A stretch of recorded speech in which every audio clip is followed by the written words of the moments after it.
মরক্কোতে street ফুডগুলো খুব বেশি delicious এবং প্রাইসটাও রিজনেবল থাকে। আর আমরা কোথায় খেলাম সেটাও আজকে দেখাবো। সল্ট বে, ওনাকে তো সবাই চিনি মোটামুটি, ওনার লবণ দেওয়ার স্টাইলটা কিন্তু জোস। সল্ট বে, আমি কি সত্যি ওনার রেস্টুরেন্টে এসেছি? মরক্কো পিপলদের বেস্ট কিছু খাবার আইটেম আজকে দেখাবো, তো সাথে থাকুন।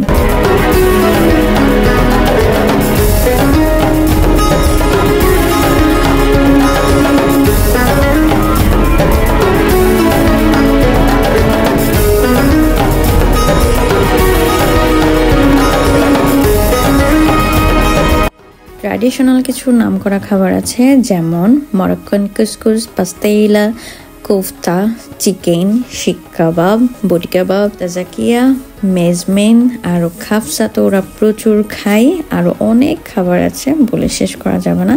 তবে মরক্কোদের মেন টিটা আমি খেয়ে পুরাই পাগল হয়ে গেছি। এত সুন্দর ফ্লেভার আর তারা এত যত্ন করে বানিয়ে দেয়।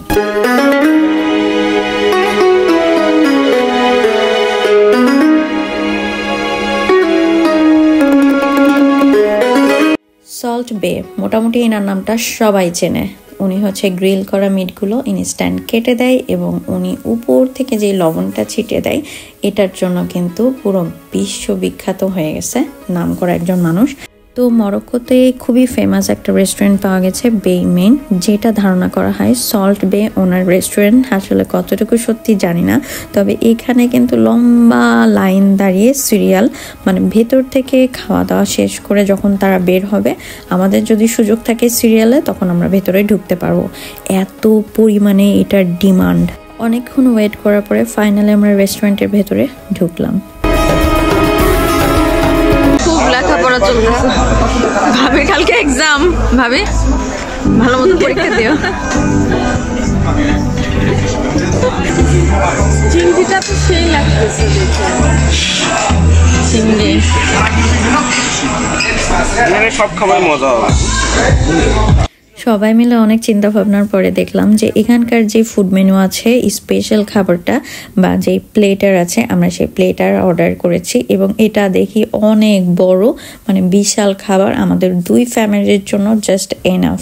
আমাদের এই প্লেটারের সাথে সাথে আর একটা খাবারেরও কিন্তু অর্ডার ছিল, সেটাও এখনই দিয়ে দিবে।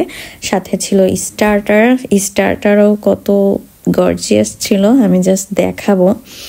আজকে যদি খেয়েই ফুতুর হয়ে যাওয়া লাগে, তো আমাদের মনে হচ্ছে তাই, যে আমরা সবাই খেয়েই ফুতুর হয়ে যাব। তবুও মরক্কানদের বেস্ট খাবারগুলো মিস দেওয়া যাবে না, কারণ এখানকার খাবার আমার কাছে মনে হচ্ছে খুব বেশি সুস্বাদু হবে। সবাই আমরা মজা করে খাওয়া শুরু করেছি। গ্রিল আইটেমটাও ছিল জাস্ট অসাধারণ।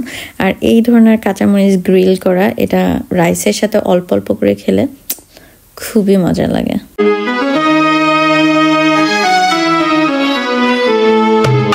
আমরা দীর্ঘ সময় ধরে না খেয়ে আছি, সবার পেটে মনে হচ্ছে হাতি ঢুকছে। তো আমার ভিডিও করার সময়ও তারা দিচ্ছিল না, আমি জাস্ট উপর থেকে কোনো রকম ভিডিওটা নিয়ে নিলাম। এত খাবার আজকে।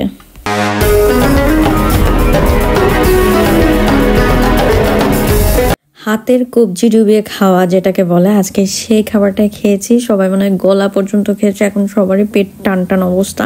আমরা রেস্টুরেন্ট থেকে বের হয়ে পড়লাম, এখন কিন্তু বাজে ঠিক রাত 1:30 বা 2টার কাছাকাছি। তারপরেও রেস্টুরেন্টের বাইরে এত মানুষ, এবং এই রেস্টুরেন্টটা মনে হয় সারা রাত চলে, এতটা এখানকার ফেমাস। মরক্কোতে আলাদা একটা কালচার দেখতেছি, কুইমরাতে থাকি, এই